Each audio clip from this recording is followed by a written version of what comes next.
If you'll allow me to wax poetic for a second, the barrier between the land of the living and the land of the dead tends to be very fragile, and sometimes the only thing keeping it from breaking is a promise. So that's why Hyperstrange and New Blood have teamed up to unearth the brand new expansion Dead Man's Promise to Blood West, the immersive horror stealth FPS that's earned almost 4,000 reviews, with 90% of those being positive over on Steam.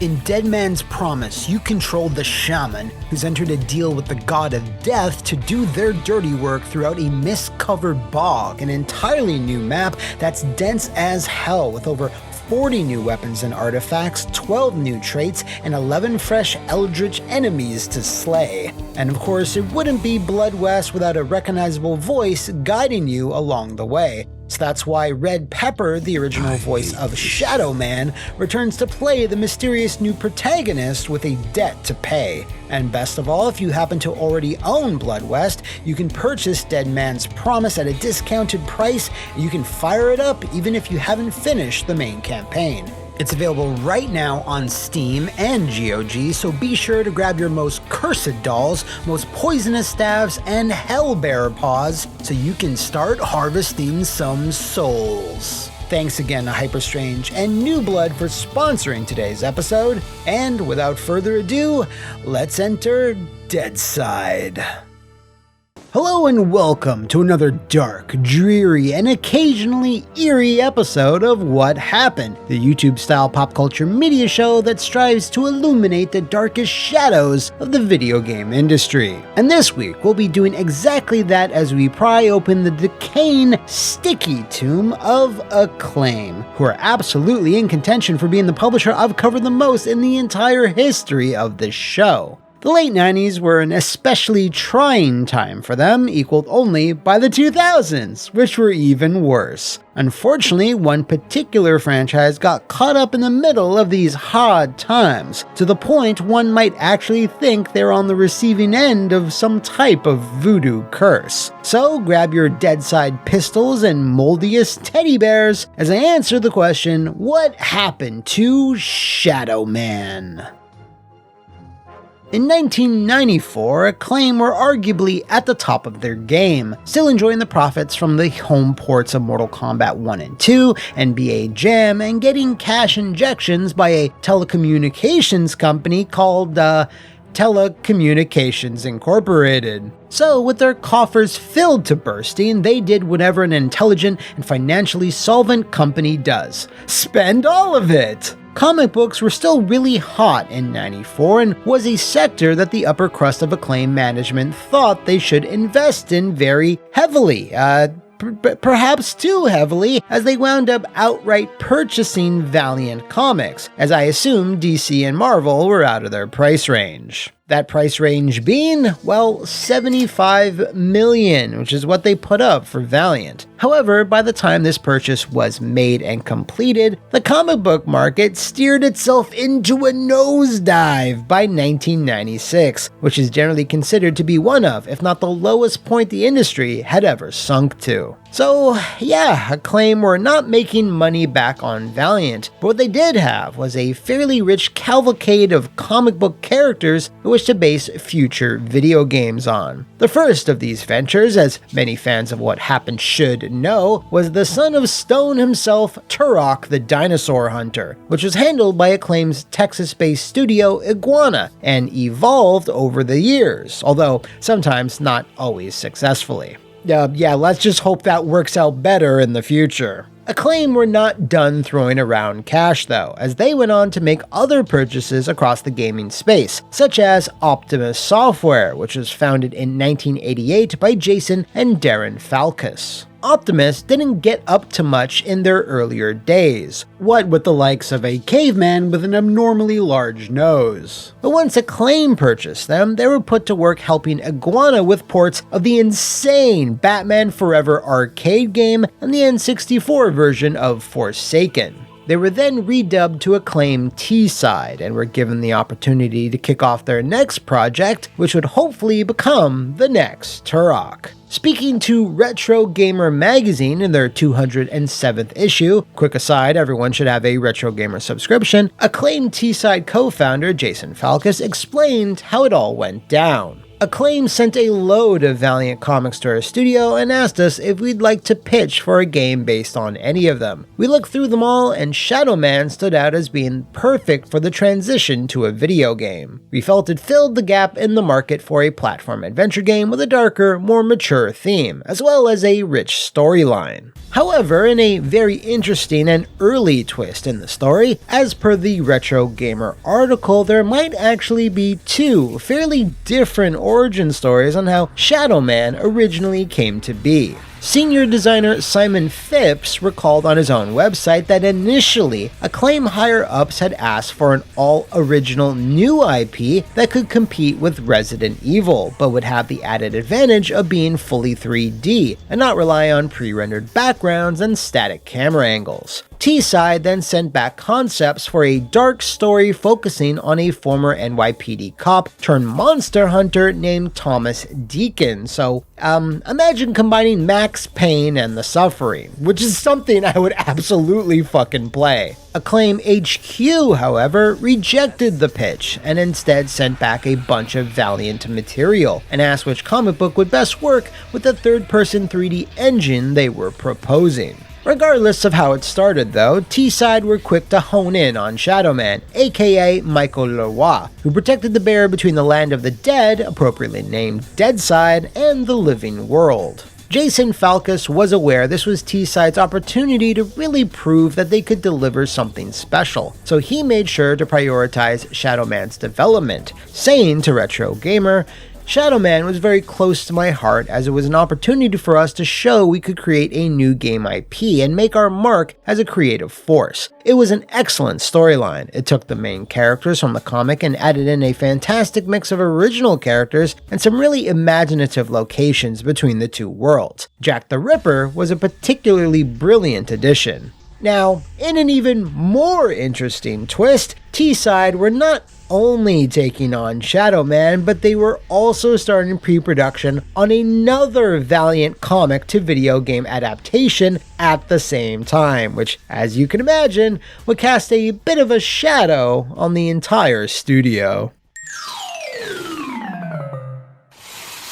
Yeah, so T-Side decided to take on the challenge of adapting two comic books simultaneously, with the idea being that the advancements and technology that the Shadow Man team were implementing could then be applied to the second project. So what was it? Magnus the Robot Fighter? Ninjak? If you are the one person who said Bloodshot, well, you're right. The chalky man that has a big red target on his chest and shoots guns. Bloodshot was targeted for the PlayStation, but Shadow Man was originally being designed for just the PC, as Acclaim felt they needed more exclusive product for that particular platform. With Turok 1 and 2's success on the Nintendo Ultra 64, Acclaim then suddenly backpedaled and decided to add it to T-Side's workload. This, of course, would require specialized technology to make sure the work being done on the PC could be scaled down and adapted so it would function on Nintendo's Fun Machine. These programming solutions would not easily transition over to the PlayStation to help with Bloodshot though, so that project was then left rudderless for quite a while, until it was eventually brought back behind a barn and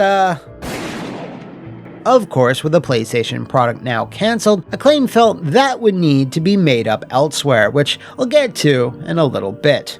Moving on, it was also then decided that a Dreamcast port might be wise, as the launch of Sega's final console will line up pretty well with Shadow Man's development schedule. Fortunately, Acclaim afforded T-Side extra time to get these ports up to snuff, as a ton of progress was being made on the PC version, to the point it was essentially done. This meant Acclaim purposely had T-Side sit on the finished game for an undetermined amount of time, until the N64 and Dreamcast versions had made enough progress that they could all release simultaneously. This obviously is a bit of a weird way to develop a game. Usually you have one studio or team working on the main targeted platform, and then one or more smaller teams doing all the port work. But I mean, this is Acclaim we're talking about. They wanted people to legally change their babies' names to Turok. Shadow Man's main designers were Simon Phipps and Guy Miller, who previously worked at Core, but Tomb Raider didn't exactly inform Shadow Man's design, as the inspiration on how to solve certain problems came from elsewhere, as confirmed by Jason Falkus. The success of Tomb Raider helped us appreciate the potential for such a game, but I would say the main inspirations were games such as Mario 64 and Zelda. These titles both utilized expanding 3D worlds, and we loved the way they were based around a central hub, and the world expanded as the player increased their abilities. Because of this, they were building all new tools and techniques while developing the game, which eventually culminated in their own custom engine they dubbed Vista, which would be able to render both multi-layered interiors, huge expansive exteriors, and seamlessly transition when going between both. They also wanted to prioritize a dynamic animation system which will let players shift different functions between both of Michael's hands, so he could swap between multiple different weapons in each, while climbing, jumping, or scaling ropes between both Earth and Deadside.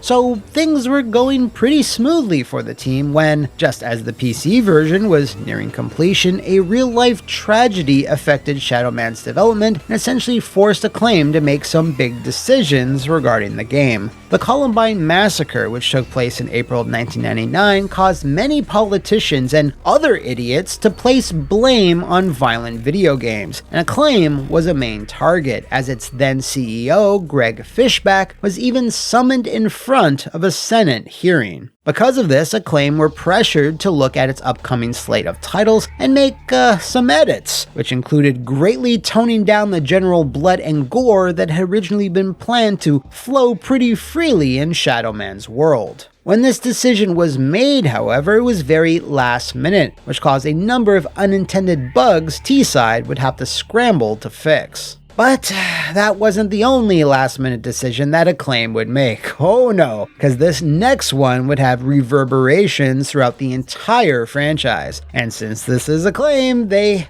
would be for the worst. With the cancellation of Bloodshot, Acclaim wanted something else to make up for that missing slot, and thus a PlayStation version of Shadow Man was ordered, which didn't exactly thrill anyone at T-Side. We understood their reasoning. It was a big opportunity to get the game on the biggest platform, but it was a technical nightmare to execute, and we weren't very happy with the end result. One such example of said nightmare and the rush to get it out the door was T-Side having to make hasty cuts in several areas, as they were struggling to get the game even running on the PlayStation hardware. Of the 600 sound effects made for the game, only 90 made it into the PlayStation port, as there simply wasn't time to compress and implement them all, along with all the other technical headaches the team had to fix. So because of these and other shortcomings, the PlayStation version saw a significant bump down in review scores when compared to the other ports, and because this type of game was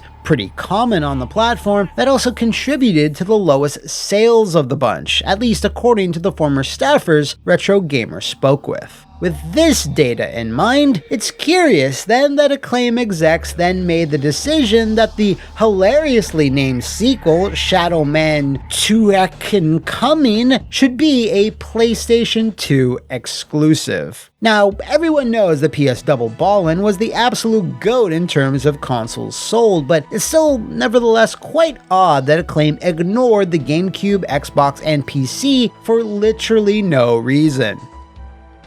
Oh, except for the very big reason that Acclaim was quickly running out of money. Thanks to a string of early 2000s titles failing to reach their sales targets, all the money they had lost buying Valiant, losing big franchises like Mortal Kombat and others, and constant bad press by cringeworthy and expensive marketing stunts, which you can learn about in this video here, they most likely didn't want to spend money on additional ports, so it would be a safer bet to make just one version for the biggest platform, which I guess if you're penny pinching does make sense. The problem, though, is that with less money, T-Side had less time to innovate and make Shadow Man 2 something special, as its general gameplay and story were largely similar to the original. Coupled with that, by the time it was released in February of 2002, there were plenty of other similar games on the platform, so again, it was pretty soft on sales, as it, and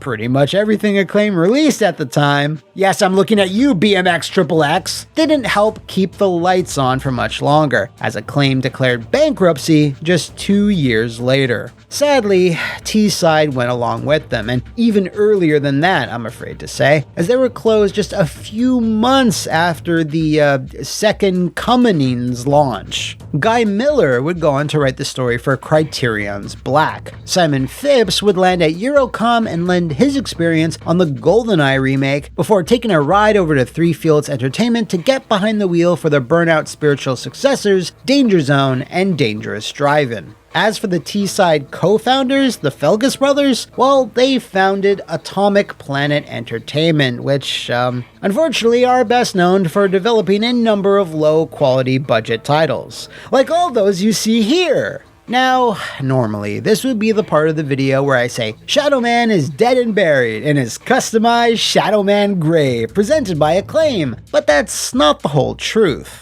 The purveyors of some of the finest ports in the industry today, Night Dive put out an excellent and very improved remaster of the original Shadow Man, which even packed in previously cut content. So if you're looking to dip a toe into Deadside, I can't recommend that version enough. Now, normally this would be the part of the video where it's the end of the video, but as I was writing this, I said to myself, wait, wasn't there a new Shadow Man game announced, I think? And yeah, there was. Shadow Man Dark Legacy, based on one of his other comic book incarnations, was revealed by Valiant, which relaunched a few years back, and some company called Blowfish Studios, whom, to my recollection, has only put out one other game, Blackwind.